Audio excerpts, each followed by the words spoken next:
t-shirt. Oh, Buddha body, Buddha nature. Fresher than a fresh white t-shirt. Ooh, give me that job that nobody wants. I'ma pick up the trash right off your lawn. Chill with the devil, baby, sit his phone. Baby, I don't need ice, I'ma sip it strong. This is how the lion roars. This is what it sounds like. This is how the lion roars.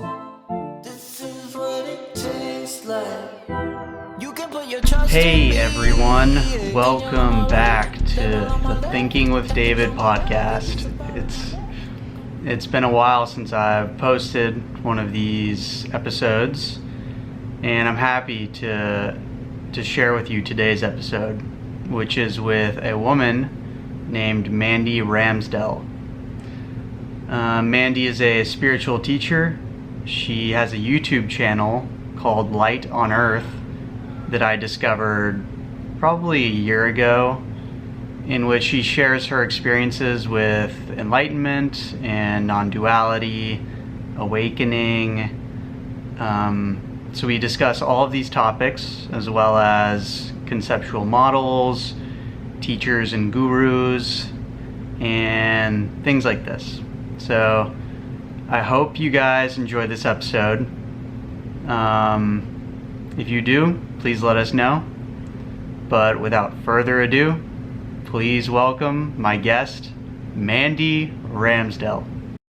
Well, Mandy, thanks for coming on. I appreciate you. And yeah, of course. I've been following you on your YouTube channel for probably a year now, which is called Light on Earth, which I want to direct the listeners to. I've really been enjoying the things you're speaking about, and I think it's really awesome that you're sharing what you're sharing.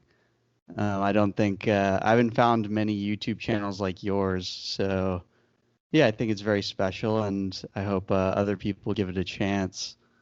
So I discovered you probably, like I said, a year ago through YouTube's algorithm, the wonderful YouTube algorithm. And I believe the first video I saw of yours was Leo Gura's, your video about Leo, and him being an important spiritual teacher for you.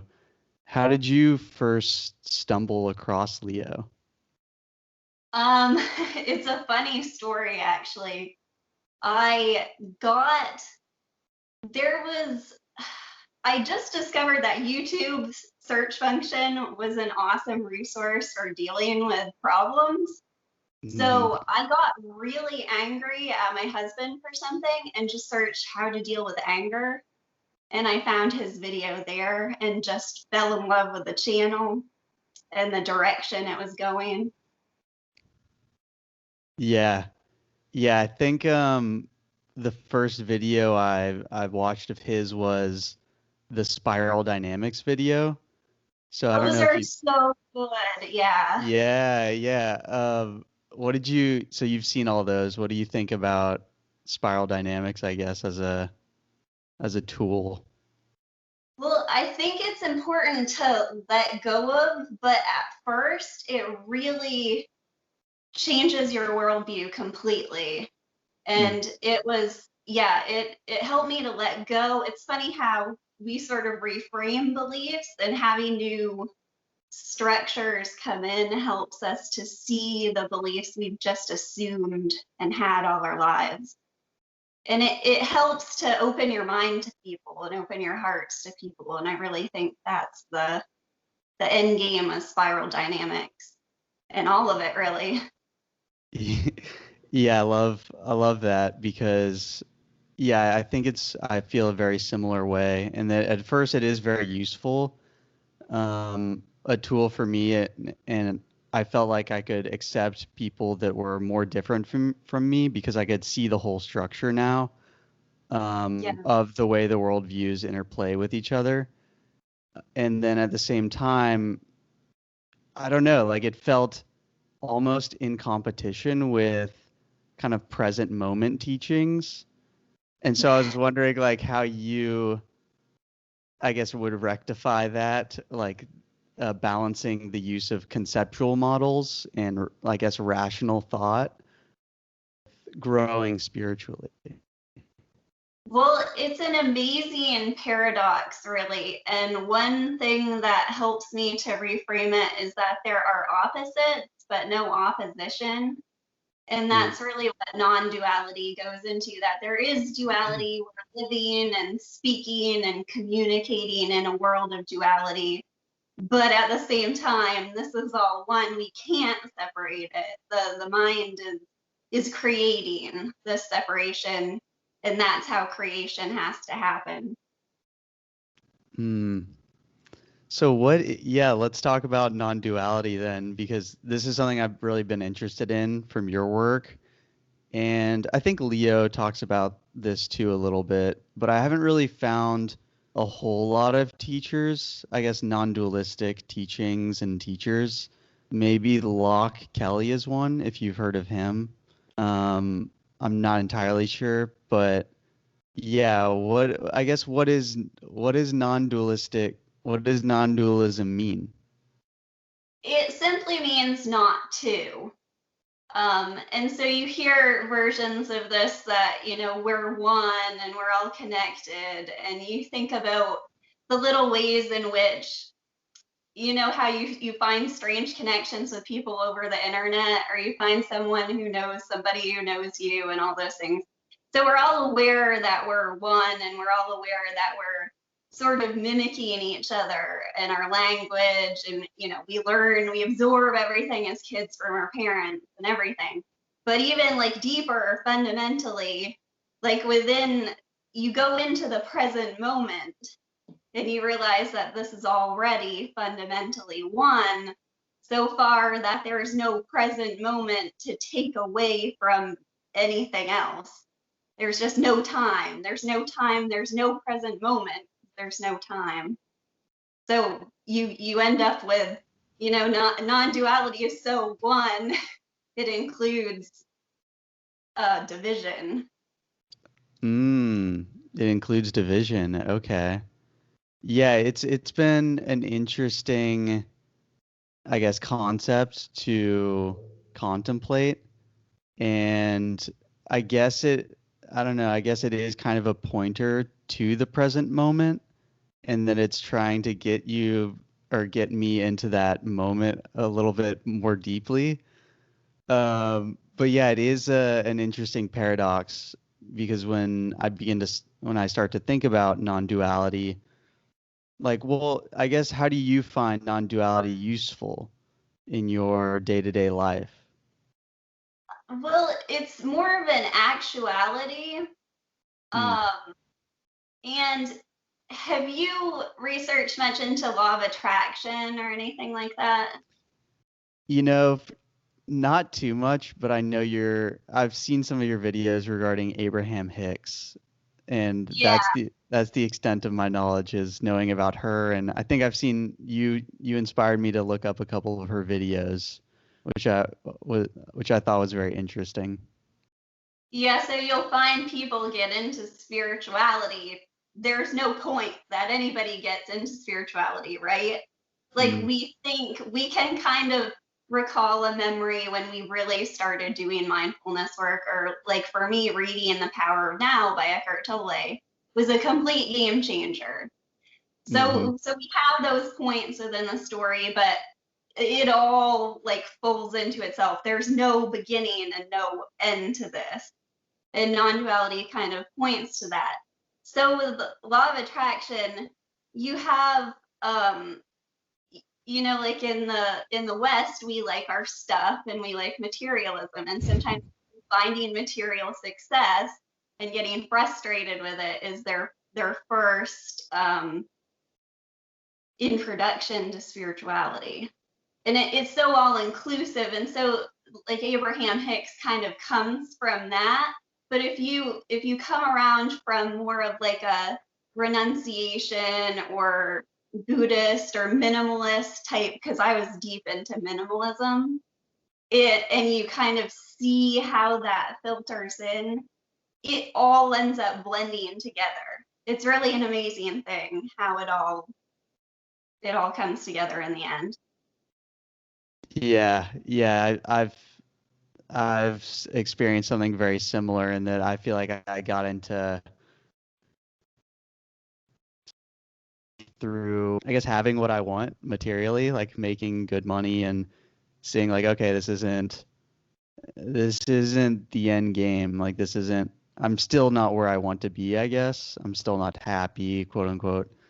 Um, yeah, and so diving into that spiritual path provided like a new growth.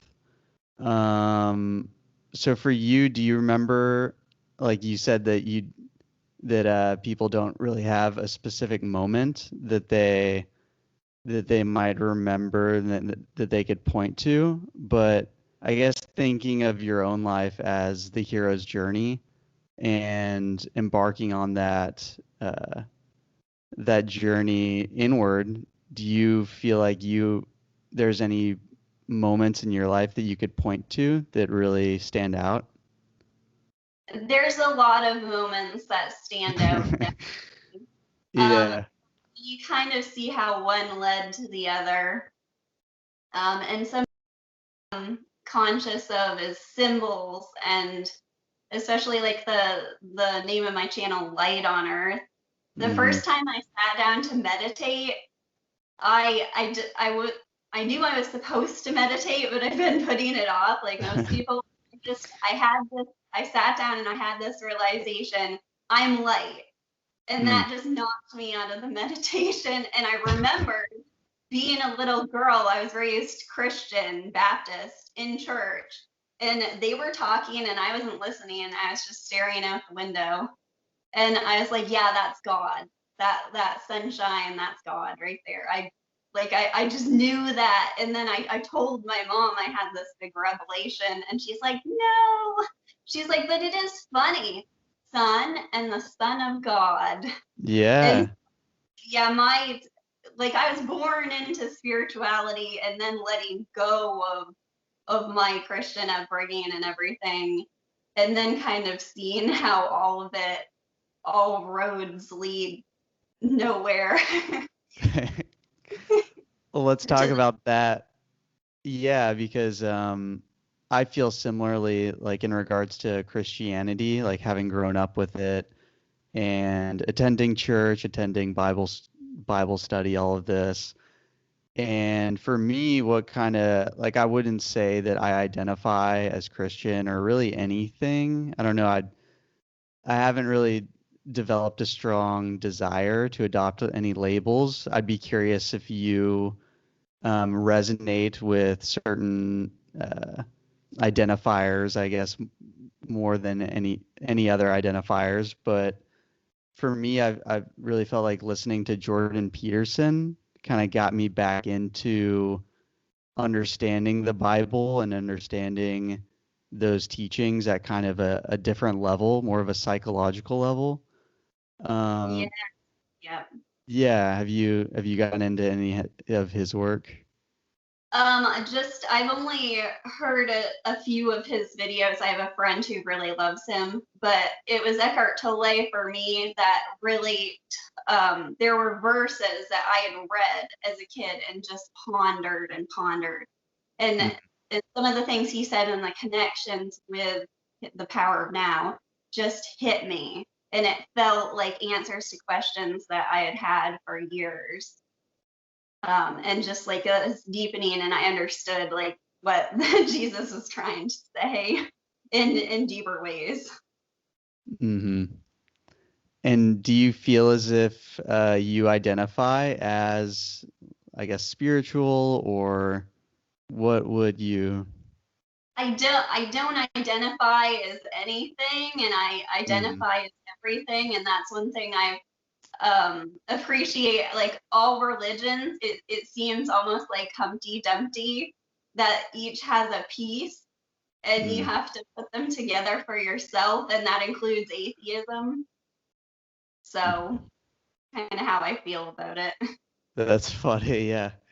Yeah, I've always felt I don't know, I feel like atheism's kind of been demonized, and at least in my experience and perhaps the Western culture, but I do think that going through like a phase of nihilism and a phase of like, oh, nothing matters, I don't know anything, and like this total ego loss, I feel like that's actually healthy for the ego so long as they build it back in some way. Or I guess like come to deeper realizations about the existence of the ego. And so yeah, I guess I'm curious, what have been some of your more recent discoveries, or I guess your where is your seeking towards truth? Where has that led you recently? Um, well, I just wanted to make a comment about nihilism. It's sort of like an Hmm. attempt at clearing the slate. So you have to drop what you think you know before anything new can come in. And one of the things recently I've been doing is, well, I went for a walk to go to this place I like to explore, and I made an intention on the way. I was like, I'd really like to find something cool here. And I didn't find anything, but on the way back, there was this free library box, and I checked it, and I found this box full of spiritual teachings, cassette tapes from the early 2000s, late 90s. So I bought myself a cassette player off Amazon and listened to them, and it just really opened my mind to all these teachers who have since been somewhat forgotten, had some really good things to say. And one of the more freeing realizations I've had is that everything is teaching this. So we like to pick teachers that we resonate with or think are particularly credible in some way. And like one of the things I said in my recent video is that I'll be reading this really in-depth spiritual book that's like by this renowned teacher or something. I'll put it down, read my kid a book, and the end of the book, that the lesson in it just hits me so hard. It's just that when your mind is like open to these things, you start resonating with them and you start seeing them everywhere. And that's just a really amazing experience to see that like this is what you seek is seeking you truly. Yeah. What you seek is seeking you. Yeah, like sort of that I sorry, Betty, what did you say? That's a Rumi quote. That's a Rumi quote. Ah. Yeah, it reminds me of the idea of, when the student is ready, the teacher appears, or something to that effect. Exactly. Um, yeah, so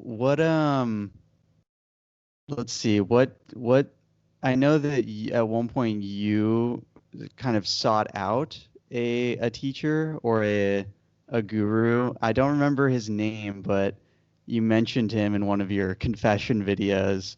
It's been a lot of things. His name is Phil, and he has a website, and he does sessions with people now. His website is actualityofbeing.com. And he sort of found me. It was on Leo's forum. And what happened is I was really, really into Eckhart Tolle and the present moment and all of those things. And what happened is it just felt like I started to hit a wall. And at the same time, I started having some sort of strange resonance experiences with certain places. So I went on a Facebook group, an Eckhart Tolle Facebook group, and I posted this question that was really heavy on my mind about this sort of resonance of the place that I just couldn't understand. And the question never even got posted. So I was a member of Leo's forum, and it always kind of freaked me out, and I just didn't feel open-minded enough for it. So I went back there and posted about it. Everyone's like, yeah, cool story, whatever, because everybody's used to that kind of stuff. And so there was this moderator on the forum, And I just assumed that he was a woman at first. For some months, I assumed he was a woman from the way he was speaking, and he was really like understanding. And it's funny, the projections we make, like for our own purpose, I don't know. And I just got some insights, a ton of insights from what he was saying. And then later there was kind of this awakening experience, and he was right there. And after that, it was a lot of trying to integrate that. And I reached out to him, and he really, really helped me, and still does to this day. And so you mentioned an awakening experience just by meeting him. Is that what you said? It wasn't just that, it was a lot of things that came together in my life. And again, like I said about no beginning and no end, it's hard to like go back, because every time you tell, I think a lot of spiritual teachers have an awakening story, but every time you tell it, it's completely different. You know, it's like the mind trying to later go back. But yeah, it blew up everything I knew about spirituality and kind of like collapsed that into real life. Okay, what does that mean? Like, yeah, I guess I'm interested what he teaches, and is it non-dualism? Is it, yeah, I guess what have you guys discussed if you're open to sharing? So one of the things is my discovery, you're gonna get me to tell the whole story, but my the law of attraction like preceded all of this. And that was something that before I demonized as part of spirituality, I didn't see how it fit in with minimalism and all these things that I thought were my core values. And hold on.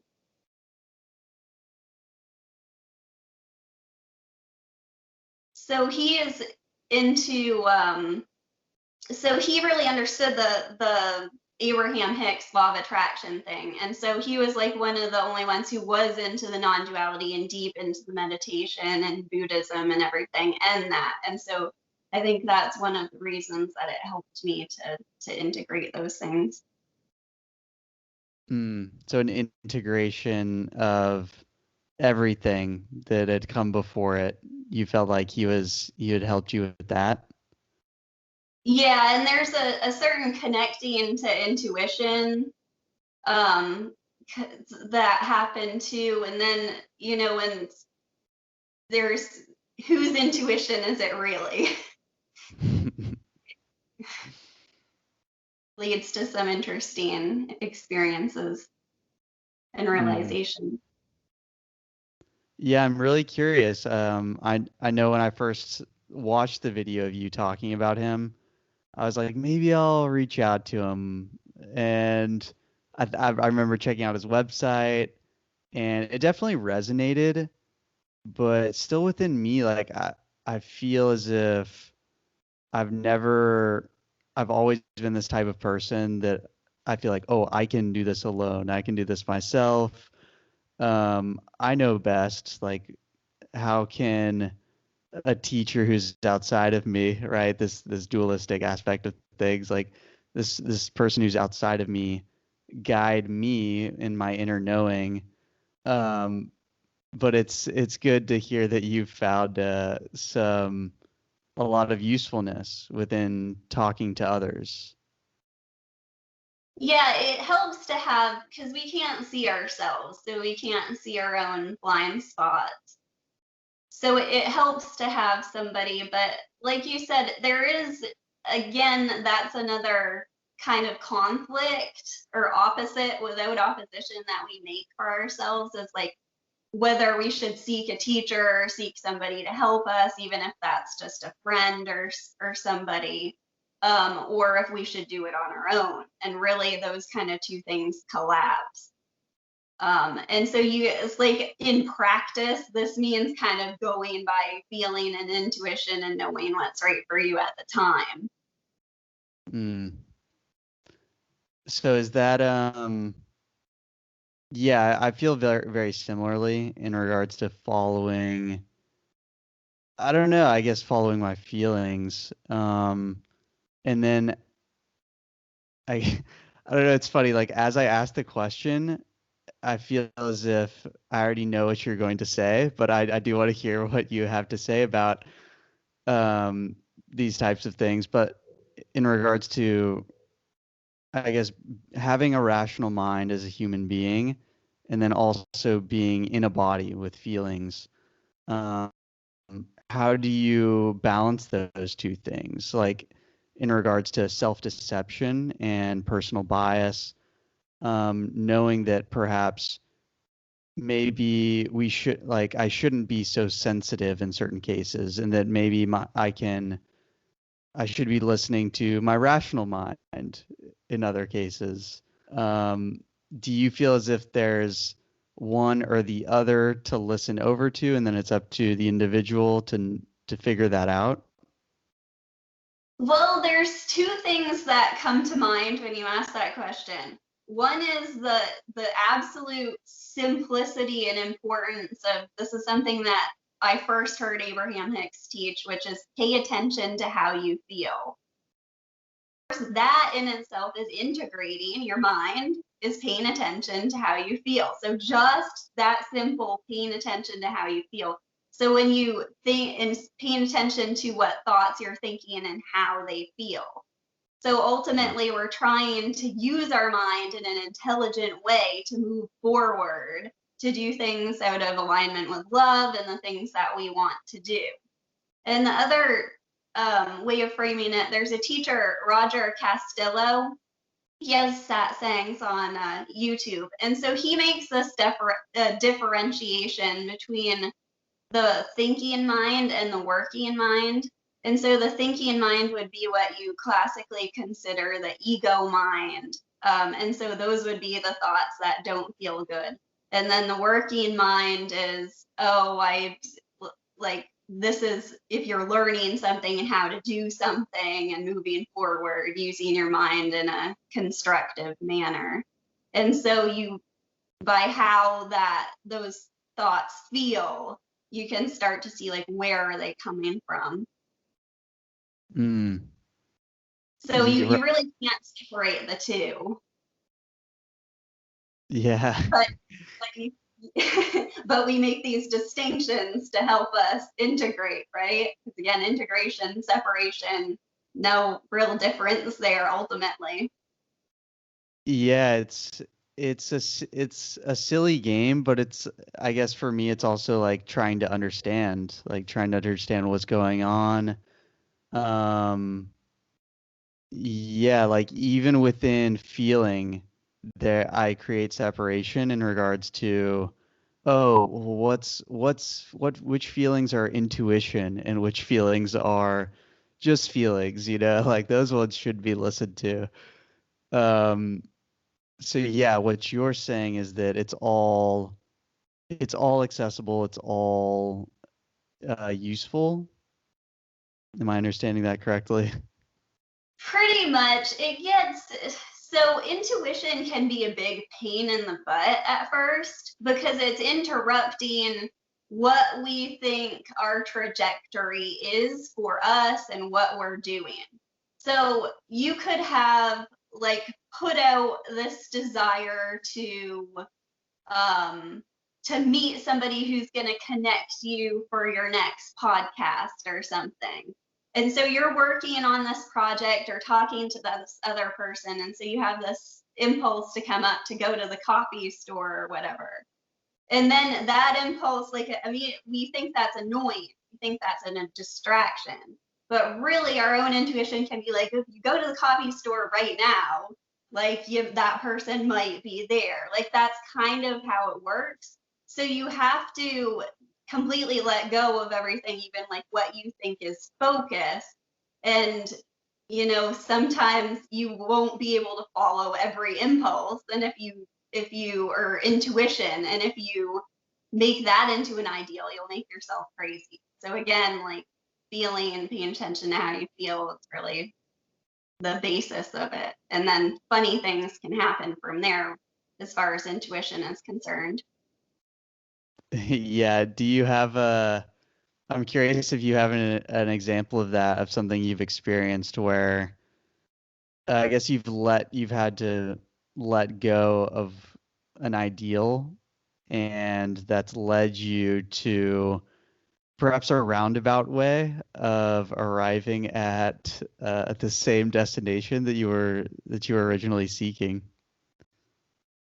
Yeah, I have a lot of examples of it. And one is I've had this strange theme for whatever reason of going into history, which is Mm. funny because like being present and moving forward are all like the goals we'd like to say we have. But really, like going into history and going into the past is an amazing thing. And that's something that at first I didn't want to open my mind to, but hey, if there's no time actually, then the history is actually pretty an amazing place to look, but it's not our history. That's the wrong assumption there. What do you mean by that, Mandy? That it's not our history? Well, this is like if we're one, this is a co-creation. And Mm. so everything, if you think of ourselves as like an extension of creation, then the desires and the things that people wanted and worked for in the past can are sort of like transferred to us and everything. And even in simple ways like finding the cassette tapes from the early 2000s, it's just funny. But there's a lot of different examples of intuition. One thing was before things really shifted in the awakening, I kind of demonized, I always loved music, but I kind of started demonizing it. So I would always ride in the car with the radio off. And I wouldn't watch music videos or didn't search for new music anymore. And that's one of the things I let go of and found these amazing sort of spiritual connection and synchronicity in the music I was drawn to listening to. And of course, music affects our consciousness kind of profoundly, amazingly. Yeah, that's so funny that you say that, because I remember when I first got into meditation, I would same thing, like on the way back from retreats, on the way home from retreats, and even in my day-to-day life, like whenever I was in the car, I'd turn off the music because yeah, the music isn't presence. It's like I need to be present in myself and be happy like without anything else. And it was, yeah, looking back, I see how I was rejecting like a lot of potential experiences, I guess, or like keeping myself from things in an effort to separate myself from them, I guess. I don't know. And thinking like that was getting me somewhere. Yeah, we like to do that, but like I say, it's all beautiful. That's clearing the slate. Because Mm. like the regular music you're listening to, like half-heartedly listen to, you turn it off for a while and then you turn it back on, and then there's something new there completely. Sometimes you just have to, that's what meditation is, it's clearing the slate. So Mm. it's all good. Yeah, it is. I'm curious about your YouTube channel, Mandy. How's that been going, and why did you start recording videos? Well, when I started, it was to help me learn to speak a little bit better. I've always had this really strange habit, this is just a weird thing, of dropping sentences mid-sentence, and I'll drive people crazy. Once I get into like a thinking flow, it's better. But so I wanted to improve that, and I was really passionate about minimalism at the time and wanted to have share my own thing. So that's why I started the channel. And then again, like when things started changing for me about a year and a half ago, I realized that what I really wanted to talk about was spirituality, and kind of like putting a lot more attention and intention into the channel, I think was another one of those things that just, and when you're saying things, when you're trying to teach other people, it's abundantly clear what you're saying that you don't really feel is true or don't believe in. So making videos, it's another way, like I say, of connecting with feeling. And when you're uncomfortable about something or you feel like it's not authentic, it's abundantly clear when you're putting it out there for other people. So I encourage people to do stuff like this. And so you, through that process, what have you discovered, I guess, that more resonates with you, and which topics have you attempted to speak on that don't as much resonate with you? Yes, I'm pretty happy with the spirituality, but again, it's pretty, I don't like any one tradition or anything. Like I'll take non-duality and mix it with the law of attraction and things that people think are vastly different. But again, like it's sort of like seeing where things connect and where there really aren't conflicts that really interests me. And in regards to the law of attraction, this is something that I don't know, like I've always felt a slight resistance to, like the idea that I have the power to manifest something very specific. And I guess it's like, yeah, I do have I am manifesting my life. And I am attracting the things that I am like a resonance or whatever my frequency is aligned with. That's what I'm attracting. But I'm curious your understanding of that teaching and how that resonates with you. And I guess someone who might be a bit more I don't know, closed-minded perhaps is like someone like me, I guess. Well, we're giving all this attention to thought here, right?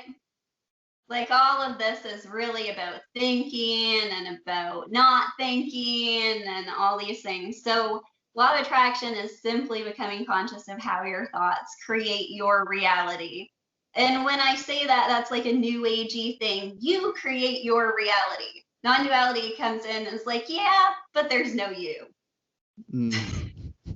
So that's why I think we have, like, I had the same resistance to it. And so a lot of it is just completely opening your mind and hearing what's being said, but with, like without, you gotta drop certain beliefs to see the similarities there. But so this is just, you notice if you start researching a certain car model or something like that, and so you'll start to see them all the time. And so we all know that our brains do that. But when you go deep into meditation and connecting and opening the mind and kind of like questioning what is the brain, what is this paradigm that I believe myself to be, it all comes together. Yeah, questioning, I guess, who am I? What is this experience? I guess I think it was your most recent video that you were talking about. Yeah, I get memory and the strange phenomena that no single human remembers their birth, and they were all just kind of like spit out into this thing and figure it out as we go. Yeah, what led you to I guess, that insight?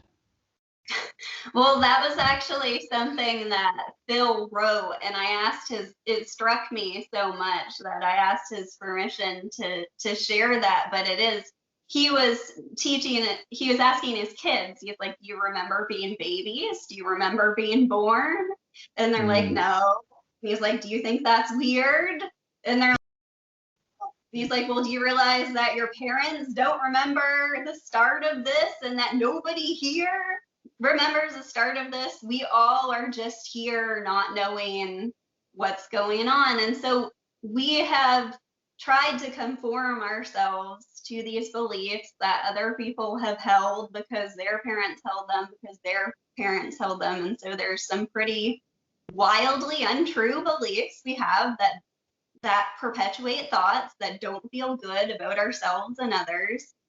And so all of this is really just like trying to see and seek those out. Or really the only thing you can seek is what those things are in the way of, what they're obstructing. And so your sort of desire, love, and resonance for that is what will clear them away. So I guess, so are you saying that that our thoughts and belief systems and stories, if they're not feeling good, then they're in the way of something and they're obstructing something deeper, perhaps a deeper story or a deeper truth or a deeper, I guess, where does that lead? Where does that lead? Well, so you have a lot of spiritual traditions that put huge weight on seeking the truth. And so you have people, seekers, who say, I don't care about love. I just want the truth. I want to know what's true. I want wisdom. And then you have certain, spiritual traditions that are all about love and they don't necessarily care so much about what's true. But again, there's no conflict here. They're the same thing. So that's basically when we think a thought, we have this amazing connection to feeling. You're never not feeling, but thinking can sort of illusory veil that you're not feeling. So when you think a thought that doesn't feel good, there's your indication right there if you'll pay attention to it.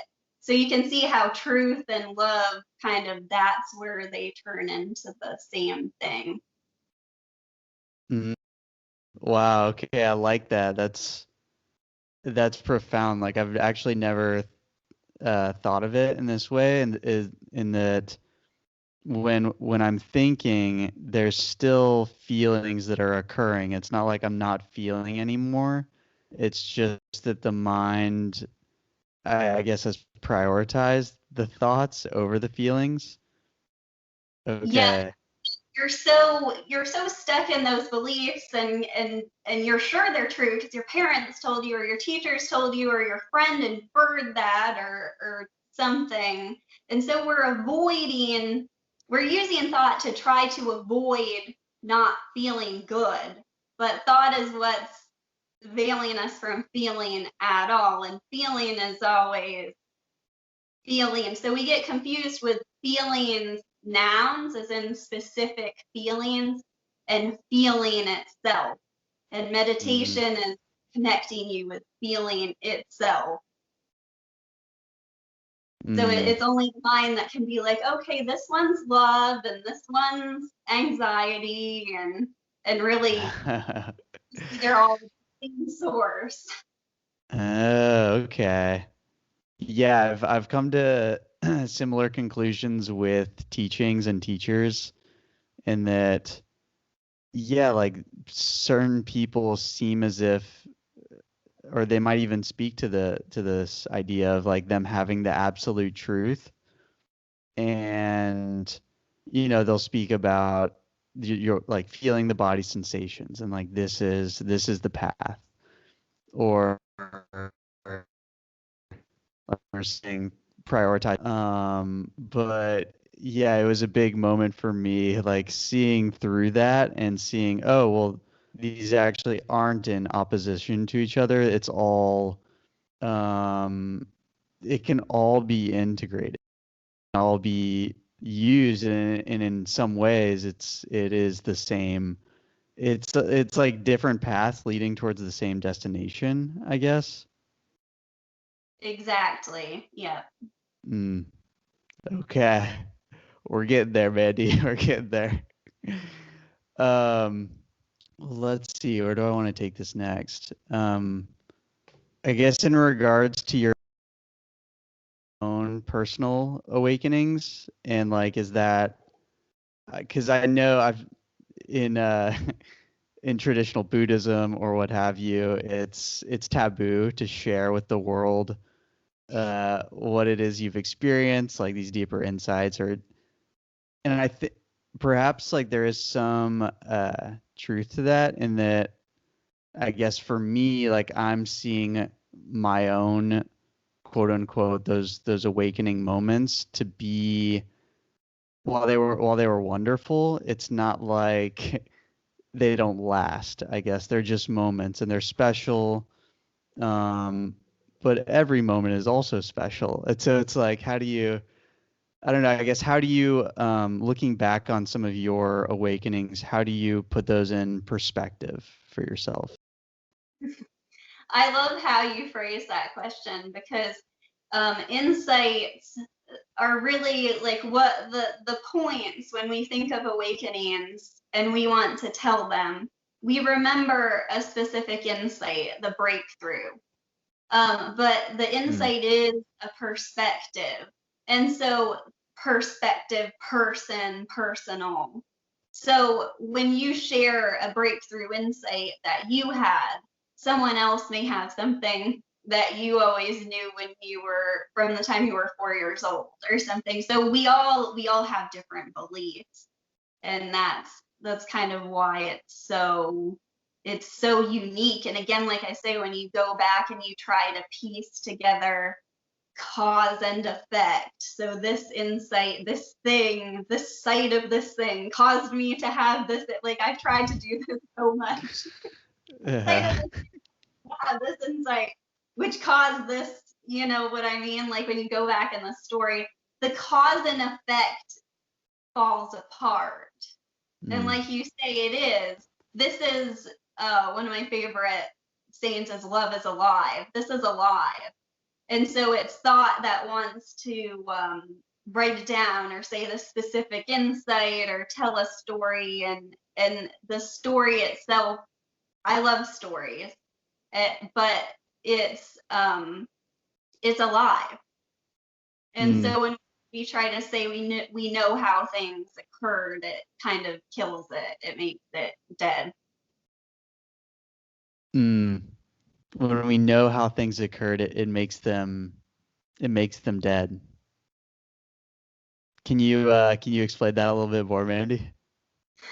Um, well, again, the mind operates, and Mm, so it gives us the illusion that we think we know what this is.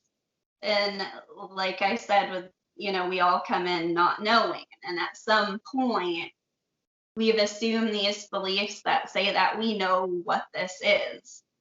mm, And so that is what causes us to have, limiting beliefs that are like, I can't have this, I can't be this because this. And that's, the deadness.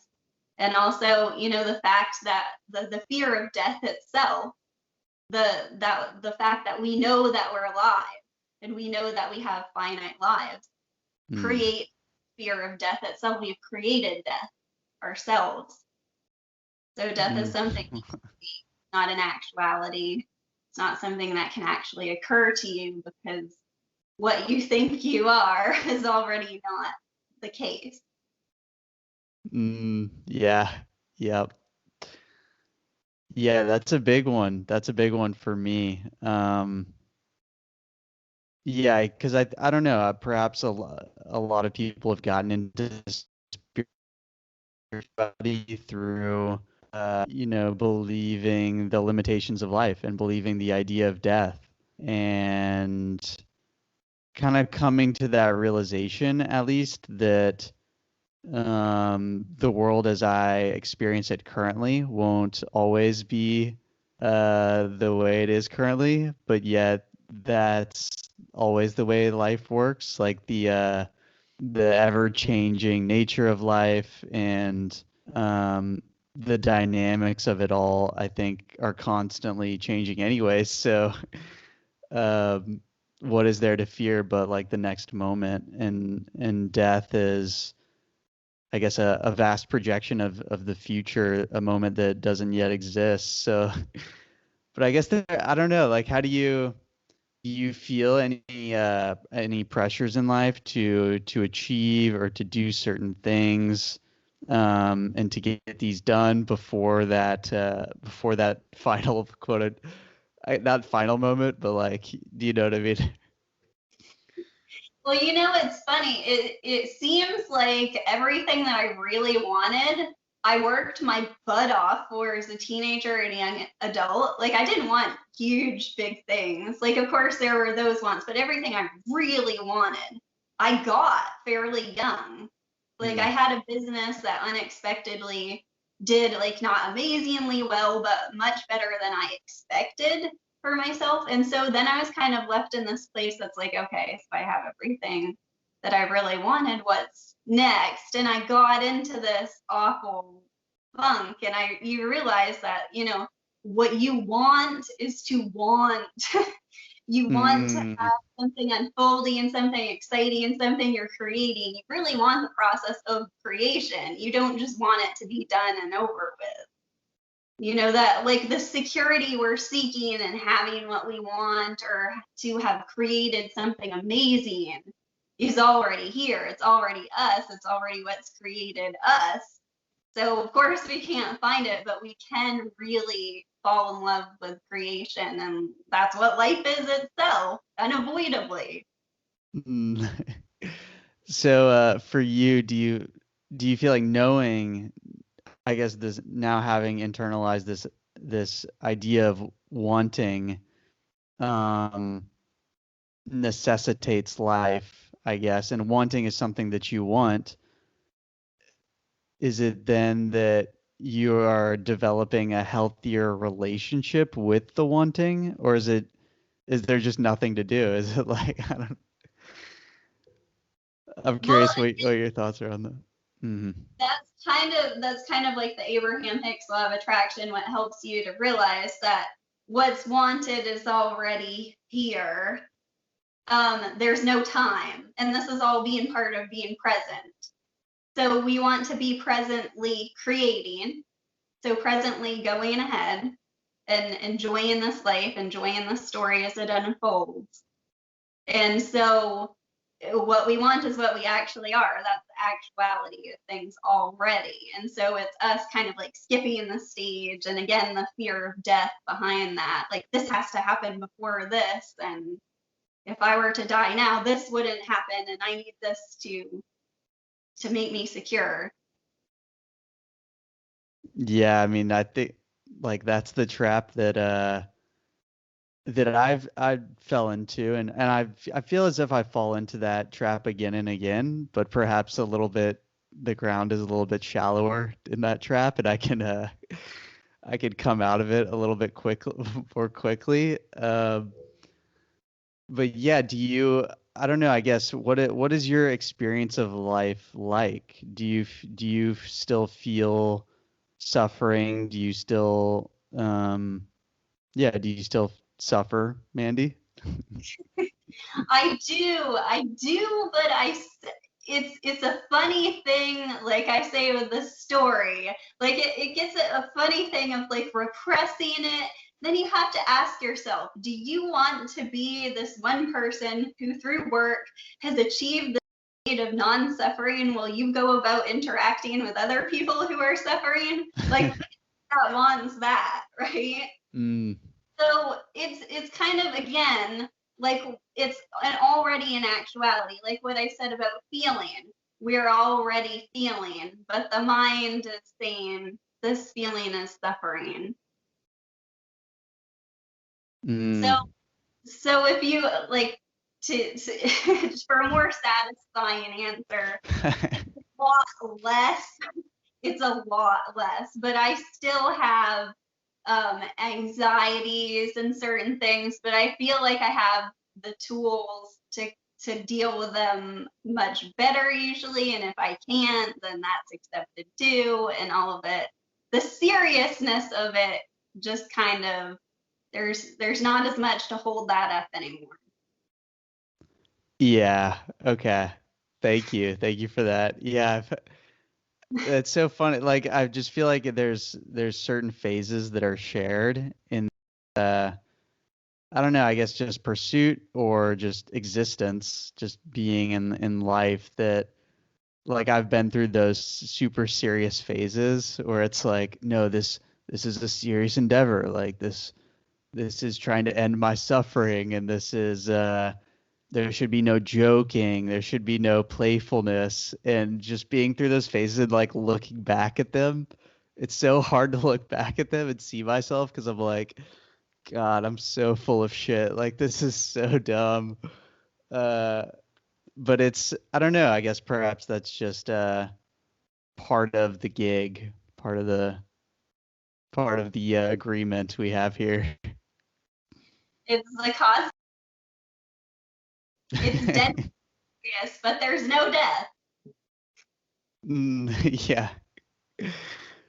Yeah, it's the joke's on us, the joke's on and it's like I'm creating the joke at the same time. So it's yeah, But I guess there's we're no jokesters in this.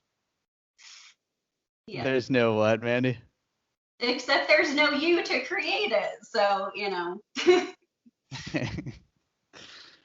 Yeah, it's at some point my mind just like melts and it's almost beyond my understanding. Like I don't know because non-dualism feels as if it's just like a game of contradictions, and yet it is that, but it's also a game of integrations. So like seeing like dualism being, I guess, you know,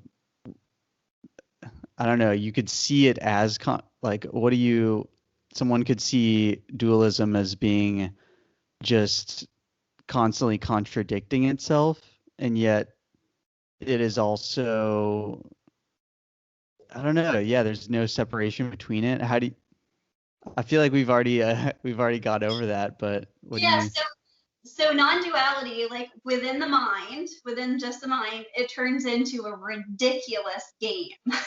It's Mhm. hilarious and it's ridiculous, and it's just there's clips on YouTube of people like making fun of non-dual conversations. There's like two girls like having coffee together, and it's ridiculous. But it's sorry, I lost my train of thought. It was the two girls having a discussion Yeah, and well, about how it's and well, contradictory. what was your question again, though? It really I don't even know if it was a question. It was more just like um just the nature of the teaching of non-dualism can feel sometimes as if it's a teaching of integration, but yet it's like, is it in conflict with itself, I guess? Yeah, that's what I forgot to say. Is that it's the feeling that when you integrate the feeling as the guidance, then it all makes sense, and you get out of those contradiction strange loops. But yeah, it's very Mm. frustrating. Just within the mind, it's frustrating and it's hilarious. But again, what is it that laughs at it? It's feeling. It's sort of like a heart connection that just finds that hilarious. Yeah. Oh my gosh. Yeah, it is. It is funny what were the games that I play and the things I do in life to I don't know, like I feel I really enjoy spiral dynamics and Leo's teachings on survival, and I sometimes I see my life through that lens, and I think there's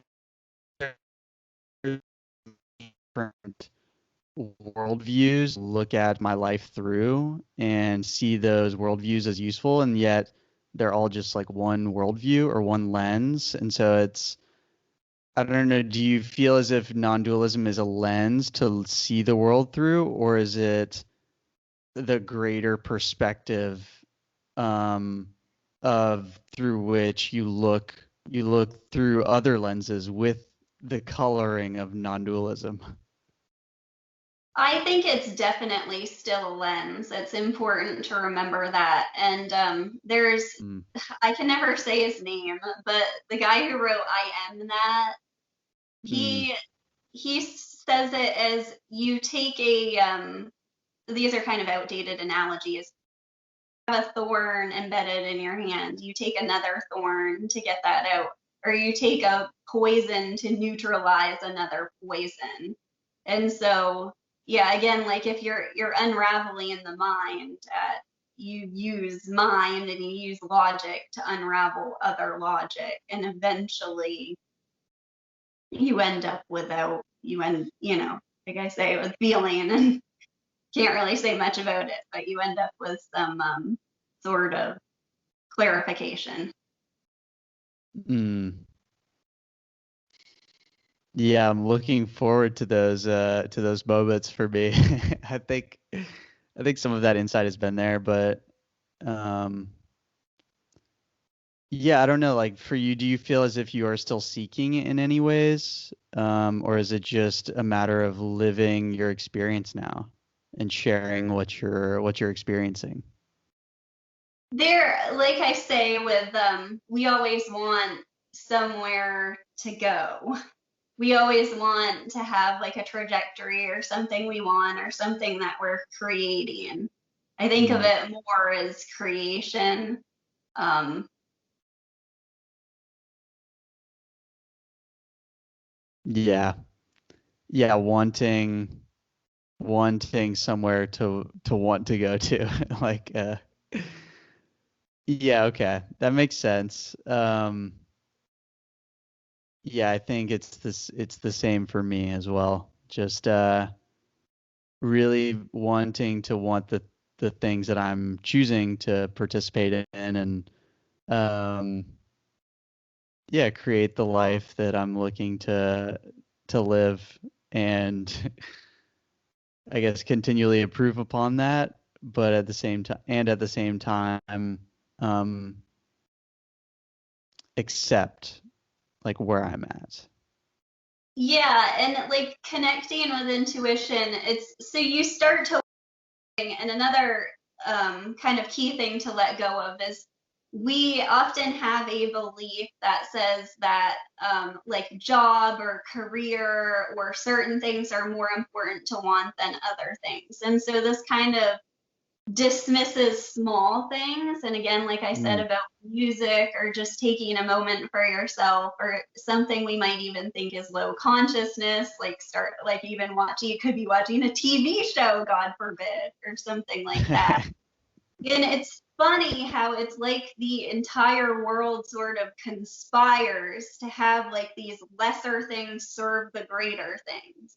So Mm. sometimes you can have this crazy insight or breakthrough when you're doing something that you thought was a distraction from your work or your spirituality that ends up being the key thing. So it's it's kind of a letting go of a responsibility as the one who has to achieve all of these things, and it seems like the entire, like there's, it's not just something you want, right? So like you create this podcast, other people want to hear this, so we're all, this is already like a co-creation, and what's wanted is what's being created. And it's funny how you can, I always notice like years back, I'd be like, well, in high school I used to love 80s music, and then I hid it. I was so embarrassed about this. And then that became super popular. And it's funny how like you start to see even silly things like fads and things that occur. You see that this is whole, like one thing just sort of Mm. and and we think that we're alone in the things we want, but we're not. And so the things that we really, really want are always in service of the whole, in service of love. And those are the most fulfilling things that we can go for. And so when you know by feeling, and when you're on the track for that, and when you do, like the entire universe conspires to help you, and that intuition is just another, tool or connection that helps that come about. Mm, yeah, one thing to the next, one fad to the next fad. See, in regards to this idea of things being seeming as if they're distractions and yet being, I guess, part of an individual's growth, part of the whole. What do you resonate with politics at all? Do you get involved in the current entertainment that's out there with politics? So I used to really like politics, and I was raised like conservative Christian, Republican, early 20s. I was super liberal. Okay. And then I was like, oh, I have a greater perspective of how all this is kind of working. And now it doesn't interest me so much, but at the same time, the entire like what's going on does interest me, because we live in this world, this dualistic world, with this sort of misunderstanding. And so, of course, we have, like, we think democracy is this amazing thing, and it is, and it has been. But at the same time, the way this democracy is run is that you have a minority and a majority party. So you have two parties, and one has to win. So one has to be subject to the other, which creates this whole war in this one country. And it's sort of this ridiculous, really ridiculous thing, but, interesting to watch. And I definitely, like, I have my opinions and I know who I'm voting for, but it interests me on a different, higher perspective, I guess. Yeah. Yeah, that's really interesting to think of it as a war. I get it. Well, it is frequently referred to as like the culture wars, I guess. Um, yeah, and I've become more interested in what's really establishing my own opinions on things, but in seeing what's going on in the world and in the US, it's yeah, it's very interesting to see the dynamics of the mind kind of play out. And I guess you can use I find it helpful to use like frameworks like spiral dynamics for seeing kind of like what stage we're at and what stages are up against one another or attempting to collaborate with each other. And I know I don't know if you're familiar with Ken Wilber and his work, but he kind of like you might be, but he has a book called, I think, Trump and the Post-Truth World, which I think is pretty interesting, and I've read some of but haven't finished. But he yeah, he kind of talks about the kind of what we're running into right now with postmodern thought and these different philosophies like pre-modern thought, modern thought, and postmodern, and we're kind of like a conglomeration of all of them right now. um but yeah, it's always, I don't know, I guess at first I thought that this was like getting into all this was a distraction for me, like, oh no, this isn't spirituality, and like I'd get sucked down these YouTube holes or like read these books or like think about it. And I'm just like, in the back of my mind is like there's a judgment of what's actually interesting to me and what resonates with me. And so yeah, I guess for those parts of yourself that are interested in the dynamics at play and the dynamics in society, do you allow yourself to fully become absorbed in that, or I don't know, do you feel as if there needs to be a balance as well?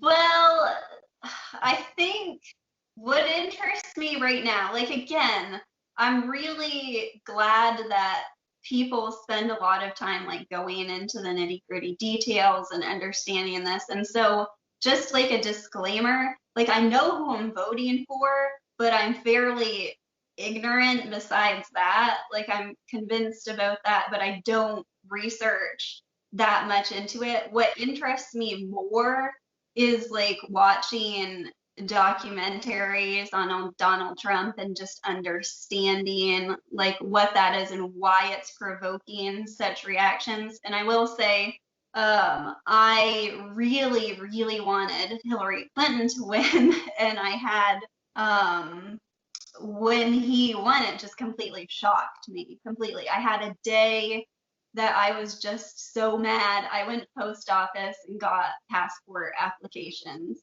And day, this huge shift happened, and this was, 4 years ago, obviously.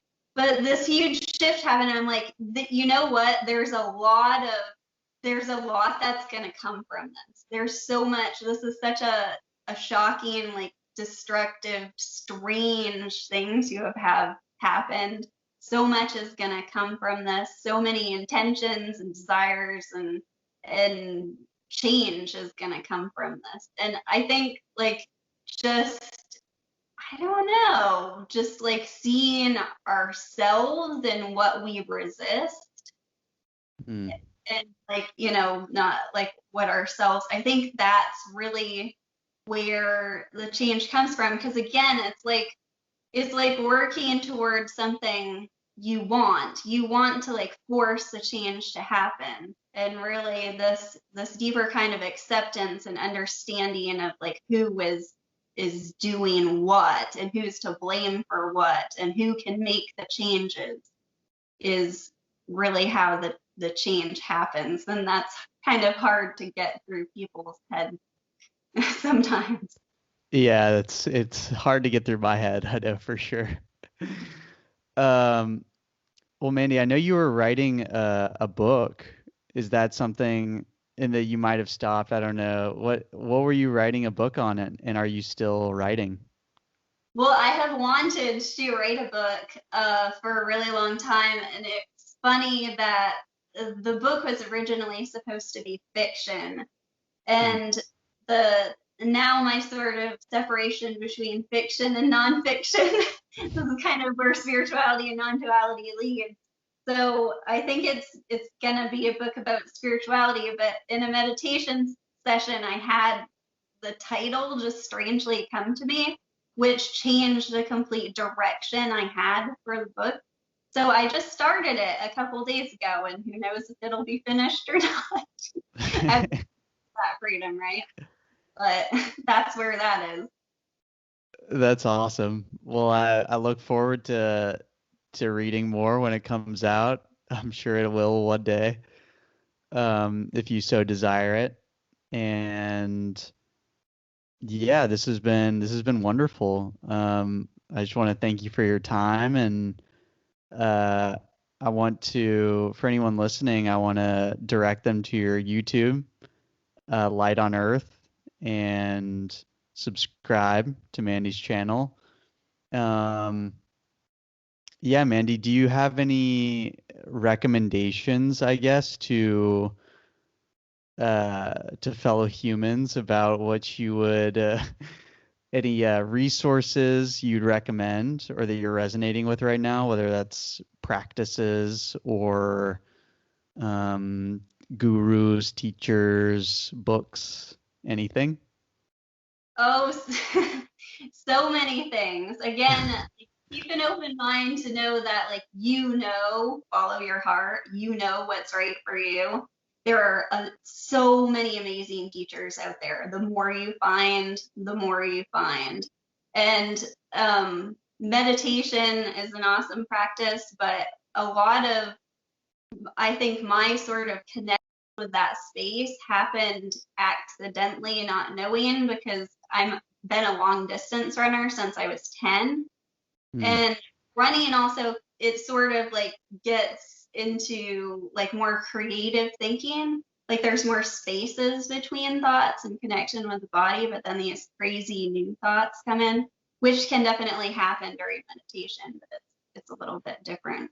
And so, like, sort of try to open your mind to what is a spiritual practice for you, because it's, you know, your life, like what is wanted, what you're seeking is seeking you truly.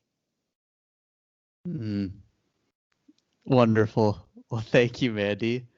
Um, yeah, and if people want to get in touch with you, how do you want people to get in touch with you, and how can they do that if you do?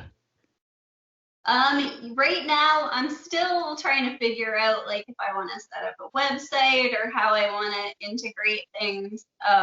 But right now, basically just YouTube, and I have a Patreon page where people can message me or I interact in the comments. And there is an email address I have for people too, but I can't think of it off the top of my head. But that's on YouTube somewhere as well. Awesome. Great.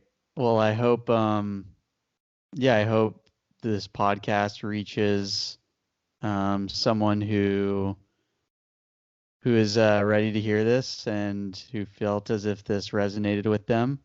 I know it did for me, so I really, really appreciate your time, Mandy. I know we've been trying to set this up for quite a few months, but I know the pandemic kind of changed people's and changed my priorities, and it was good to get back to this and really hear from you person to person after seeing so many of your YouTube videos. So I really appreciate it, and thanks for coming on. Thank you so much. Awesome, Mandy. Well, have a great day, and we'll see you later. See ya. Bye. Bye. All right, you guys. I hope you enjoyed the show. Please consider following Mandy on her YouTube channel, Light on Earth. And if you did enjoy this episode, please contact us. Let us know what you thought. Leave a comment. Reach out to me on YouTube or Instagram or whatever social media profiles you have. It'd be wonderful to hear from you, and that always makes my day to know that someone listened and got some sort of value out of this podcast. So please consider supporting this channel, whether that's through your continued viewership. That's wonderful. Follow me on Instagram, YouTube, everywhere except real life, and consider supporting the Patreon, which is at patreon.com/thinkingwithdavid, and I'll link the description below. No worries if you simply wish to follow along. I'm happy to have you, and thank you very much for listening, and I look forward to hearing from you. Cheers.